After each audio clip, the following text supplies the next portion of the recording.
Alright, today I'm going to teach you how to differentiate a simple function. Okay, first rule.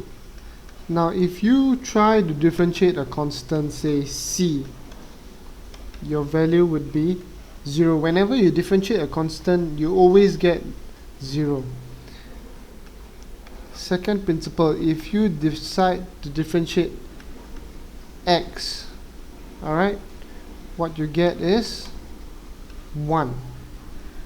Okay, so let me give you an example. If you try to differentiate 4, you get 0, but if you try to differentiate 4x, what you get is 4.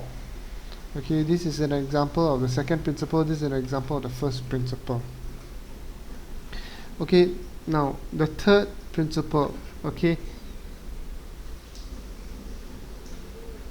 if you try to differentiate this fraction ax to the power n, what you do first is you bring n down. Okay, you leave a aside like that, and then you get x. This power here, n, you take away 1. Alright, n, so what you get is n to the power of minus 1. Alright, so as an example, let's say you try to differentiate 3x squared.